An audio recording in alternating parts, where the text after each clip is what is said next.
नमस्ते मेरे प्यारे विद्यार्थियों, मैं रंजना सिंह चाहार फिर आपके सामने एक नया टॉपिक लेकर के उपस्थित हूँ। नीचे हमारे कमेंट आते हैं, कुछ विद्यार्थी कहते हैं कि मैडम आप जल्दी जल्दी पढ़ाते हो, थोड़ा तेज़ पढ़ाते हो। कुछ स्टूडेंट कहते हैं कि नहीं मैडम आप तो तेज़ पढ़ाओ, हमारा सिलेबस करना है। लेकिन स्टूडेंटों, मैं आपको बताना चाहती हूँ विद्यार्थियों कि हिंदी एक ऐसा सब्जेक्ट है कि हिंदी को रटने से ज़्यादा समझने की ज़रूरत है। और विस्तार से तो बहुत सारा मैटर तो हमारी गाइडों में ही लिखा पड़ा है, लेकिन कोई मतलब नहीं है। हम क्योंकि हिंदी को रट नहीं सकते हैं, हमको हिंदी को समझना है। तो मेरा उद्देश्य ये है कि आपको थोड़ा थोड़ा टॉपिक पढ़ाया जाए, आपके कंसेप्ट क्लियर किए जाएं, जिससे कि आपको परीक्षा में 2 प्रश्न मिलें तो आप अपना चयन सुनिश्चित करें और वो प्रश्नों को हल करें। तो आइए आज हम सर्वनाम टॉपिक पढ़ते हैं। जैसा कि आप देख रहे हो, इसका शाब्दिक अर्थ है सर्व प्लस नाम। सर्व कहते हैं सबका, नाम मतलब नाम। इसको हम एक उदाहरण के द्वारा समझते हैं कि एक कमरा है, कमरे के अंदर बहुत सारी चीज़ें हैं, कुर्सी है, मेज है, टेबल है, पंखा है, बहुत सारी चीज़ें हैं। बहुत सारी चीज़ें, ये सारी जो चीज़ें हैं ये संज्ञा हैं। फिर प्रश्न आता है कि संज्ञा तो है, संज्ञा है, और संज्ञा के लिए जिस शब्द का प्रयोग किया जाता है वो हमारा सर्वनाम कहलाता है। जैसे कि ये मैंने बताया है उदाहरण देकर कि एक कमरा है, उसके चारों ओर बहुत सारी चीज़ें हैं, जैसे मोबाइल है, टीवी है, कूलर है, फ्रिज है, ये सब संज्ञा हैं। इन शब्दों के लिए यह शब्द लाएं जो ये सर्वनाम है। अब इन सब के लिए जो हम यह शब्द ला रहे हैं ये हमारा सर्वनाम है। जैसे यह कुर्सी, यह मोबाइल, सर्वनाम की। अब आता है कि हमें सर्वनाम की आवश्यकता क्यों पड़ी। जब हमारे पास ऑलरेडी संज्ञा पहले से ही है तो हमें सर्वनाम की ज़रूरत क्यों पड़ गई। तो मैं आपको बताऊँगी कि सर्वनाम की ज़रूरत क्यों पड़ी।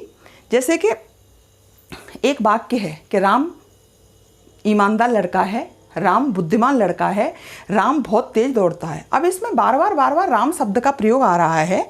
तो विद्यार्थियों, जब बार बार राम शब्द का प्रयोग आ रहा है तो वाक्य में क्या नीरसता आती है। हम लोगों को नीरसता आती है जब हम बार बार वाक्य में राम राम शब्द पढ़ रहे हैं, बार बार संज्ञा का दोहराव हो रहा है, बार बार संज्ञा की पुनरावृत्ति हो रही है। तो इससे क्या विद्यार्थी के अंदर नीरसता आती है। दूसरा, हमारे जो वाक्य की सुंदरता है वो भी कम होती है। उस नीरसता को दूर करने के लिए, वाक्य की सुंदरता को बनाए रखने के लिए हमने संज्ञा के स्थान पर जिन शब्दों का प्रयोग किया है वो सर्वनाम कहलाता है। जैसा कि ये परिभाषा है, वे विकारी शब्द जो संज्ञा के स्थान पर प्रयोग होते हैं सर्वनाम कहलाते हैं। यानी वे शब्द जो संज्ञा के स्थान पर आते हैं वो सर्वनाम कहलाते हैं। जैसे मैंने आपको पहले ही बताया, कुर्सी, टेबल, मेज, पंखा, कूलर आदि ये सारी संज्ञा हैं। इनके स्थान पर हम यह, वह, वे, हम, मैं आदि शब्दों का प्रयोग करेंगे, वो हमारे सर्वनाम हैं। इन भेदों को मैंने लिखा है, इनको हम कल पढ़ेंगे विस्तार से, लेकिन आपको मैं कुछ बता देती हूँ कि सर्वनाम के 6 भेद हैं। पहला आता है पुरुषवाचक सर्वनाम। इसके भी 3 भेद हैं, उत्तम पुरुष, मध्यम पुरुष और अन्य पुरुष। उत्तम पुरुष में मैं, हम ये शब्द आते हैं, और मध्यम पुरुष में तुम, तुम्हारा ये शब्द आते हैं। अन्य पुरुष में वे, वह ये शब्द आते हैं। और दूसरा आता है हमारा निश्चयवाचक सर्वनाम, जिसके बारे में हम पहले से निश्चित हों। जैसे यह लड़का है, यह राम है, यह कुर्सी है, यह पुस्तक है, यह हमारा निश्चयवाचक सर्वनाम है जिसके बारे में हम पहले से निश्चित हैं। तीसरा आता है हमारा अनिश्चयवाचक सर्वनाम, जिसके बारे में हमें पहले से पता नहीं है, अनिश्चित है वो चीज़।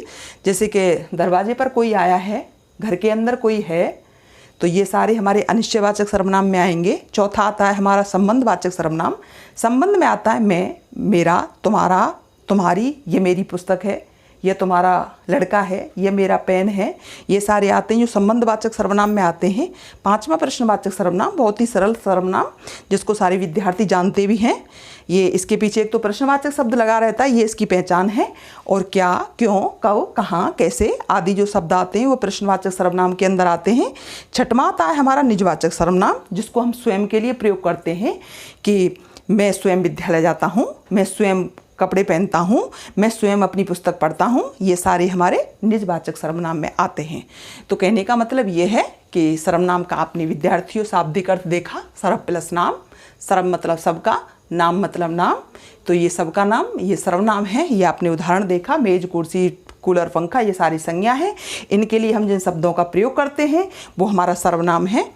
और ये आपने सर्वनाम की परिभाषा भी देखी कि वो विकारी शब्द जो संज्ञा के स्थान पर प्रयोग किए जाते हैं वो सर्वनाम कहलाते हैं। ये सर्वनाम के आपने 6 भेद देखे।